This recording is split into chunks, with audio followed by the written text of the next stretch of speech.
ومن أحسن قولا ممن دعا إلى الله وعمل صالحا وقال إنني من المسلمين. আসসালামু আলাইকুম রহমতুল্লাহি ওয়া বারাকাতুহু। আমাদের একজন ভাই প্রশ্ন করেছেন যে কেউ যদি মারা যায় তাহলে তার সন্তান বা তার ভাইদের কি করণীয় আছে, তারা কি নফল সিয়াম রাখতে পারে? প্রথমে বলবো যে মৃত ব্যক্তির জন্য যে সমস্ত বিষয় করা যায় বা করণীয় তার মধ্যে অন্যতম একটি হলো দোয়া। বিশেষ করে সন্তানদের বিষয়ে হাদিস আপনাদের নিশ্চয়ই জানা আছে। রাসূল সাল্লাল্লাহু আলাইহি ওয়াসাল্লাম স্পষ্টভাবে বলেছেন, ইযা মাতাল ইনসানু ইনকাতা আনহু আমালুহু ইল্লা মিন সালাসা, ইল্লা মিন সাদাকাতিন জারিয়া আও ইলমিন ইনতাফাউ বিহি আও ওয়ালাদিন সালেহ ইয়াদউ লাহু। অর্থাৎ যখন মানুষ মারা যায় তখন তার সকল আমল বিচ্ছিন্ন হয়ে যায় তিনটি ব্যতীত। একটি হলো সাদাকা জারিয়া, যার নেকি সে পেতে থাকবে। জারিয়া মানে যেটা চলমান থাকে, এমন কিছু সদকা করেছে যেটা থেকে মানুষ উপকৃত হতে আছে, সুতরাং মৃত ব্যক্তিও সেটা থেকে নেকি পেতেই থাকবেন। অথবা এমন জ্ঞান যার দ্বারা মানুষ উপকৃত হয়। তারপরে তৃতীয় বলা হয়েছে যে সৎ সন্তান যে তার জন্য দোয়া করে। তাহলে এখানে বিশেষভাবে সৎ সন্তানের দোয়ার কথা বলা হয়েছে। তারপরে দেখুন সুনান ইবনে মাজার একটি হাদিস, 3660 নম্বর হাদিস। রাসূল সাল্লাল্লাহু আলাইহি ওয়াসাল্লাম বলছেন, ইন্না রাজুলা লা তুরফাউ দারাজাতুহু ফিল জান্নাহ, একজন ব্যক্তির জান্নাতে তার মর্যাদা বাড়িয়ে দেওয়া হবে। তো তখন ফায়াকুলু আন্না হাযা, তখন ওই ব্যক্তি আশ্চর্য হয়ে যাবে যে ব্যাপার কি, আমার মর্যাদা এত কীভাবে বাড়ানো হলো?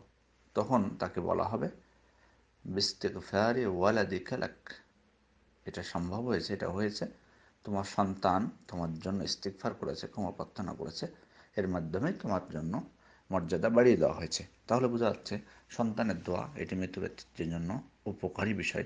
শুধু সন্তান নয়, বরং মৃত ব্যক্তির জন্য সকল মুসলমান, তার আত্মীয় স্বজন, ভাই সকলেই দোয়া করবে। মহান আল্লাহ তাআলা সূরা হাশরের 10 নম্বর আয়াতে বলছেন, রব্বানা ইগফির লানা ওয়া লিইখওয়ানিনাল্লাযীনা সাবাকুনা বিল ঈমান, হে আল্লাহ তুমি আমাদেরকে ক্ষমা করে দাও এবং আমাদের ভাইদেরকে যারা আমাদের ঈমানের বিষয়ে আমাদের থেকে অগ্রণী। সুতরাং দোয়া সকল মুসলমান করতে পারেন। তারপরে দ্বিতীয় যেটি করণীয় সেটি হচ্ছে সদকা করা তারপর থেকে দান সদকা করা। দেখুন সহিহ বুখারীর হাদিস, মুসলিমেও রয়েছে হাদিসটি, 1388 নম্বর হাদিস। ইন্না উম্মি, রাসূল সাল্লাল্লাহু আলাইহি ওয়াসাল্লাম স্পষ্টভাবে বলেছেন, হাদিসে এসেছে, সহিহ বুখারীর হাদিস দেখুন, আন্না রাজুলান ক্বালা লিন-নবী সাল্লাল্লাহু আলাইহি ওয়াসাল্লাম ইন্না উম্মি উফতুলিতাত نفسها وأظنها لو تكلمت تصدقت فهلا أجر إن تصدقت عنها قال نعم। একজন ব্যক্তি রাসূল সাল্লাল্লাহু আলাইহি ওয়াসাল্লামকে বললেন যে আমার মায়ের আকস্মিক মৃত্যু ঘটেছে, তো আমার বিশ্বাস যে তিনি যদি মৃত্যুর পূর্বে কথা বলার সুযোগ পেতেন বা সক্ষম হতেন তাহলে তিনি সদকা করে যেতেন। তো এখন যদি আমি তার পক্ষ থেকে সদকা করি তাহলে কি তিনি এর নেকি পাবেন? তখন আল্লাহ রাসূল বললেন, হ্যাঁ, তিনি এর নেকি পাবেন। তাহলে বোঝা যাচ্ছে মৃত ব্যক্তির পক্ষ থেকে দান সদকা করা এটি তার জন্য উপকারী। হজ উমরা করা এটিও তার জন্য উপকারী, হজ উমরা করাটাও, এবং এটিও রাসূল সাল্লাল্লাহু আলাইহি ওয়াসাল্লাম থেকে সহিহ সূত্রে প্রমাণিত হয়েছে। দেখুন সহিহ মুসলিমের হাদিস,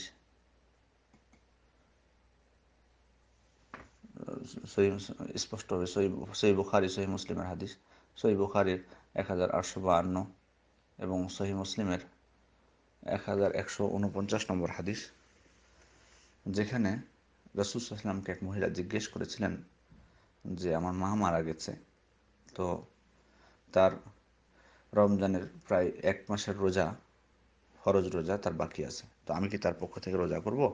তখন রাসূল সাল্লাল্লাহু আলাইহি ওয়াসাল্লাম বলেন, হ্যাঁ, তুমি তার পক্ষ থেকে রোজা করো। তারপর তাকে জিজ্ঞেস করলেন যে আমার মা হজও করেন নাই, তা আমি কি তার পক্ষ থেকে হজ করব? তখন রাসূল সাল্লাল্লাহু আলাইহি ওয়াসাল্লাম বললেন, হ্যাঁ, তুমি তার পক্ষ থেকে হজ করতে পারো, হজ করো। তাহলে হজ উমরা এটিও মৃত ব্যক্তির জন্য উপকারী।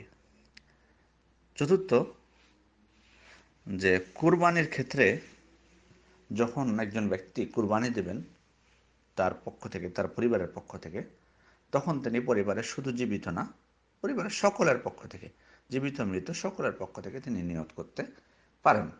আর নিয়ত করলে স্বাভাবিকভাবে যদি সবারই পক্ষ থেকে নিয়ত করেন তাহলে মৃত ব্যক্তির কাছে তার সব পৌঁছে যাবে, যেমনটি ওলামা ইকরাম বলেছেন। যেমন দেখুন সহিহ মুসলিম 1967 নম্বর হাদিস, রাসূলুল্লাহ কুরবানি করার সময় বলেছিলেন, বিসমিল্লাহি আল্লাহুম্মা তাকাব্বাল মিন মুহাম্মদ ওয়া আলি মুহাম্মদ। বিসমিল্লাহ, হে আল্লাহ তুমি মুহাম্মাদের পক্ষ থেকে এবং মুহাম্মাদের পরিবারের পক্ষ থেকে কবুল করো।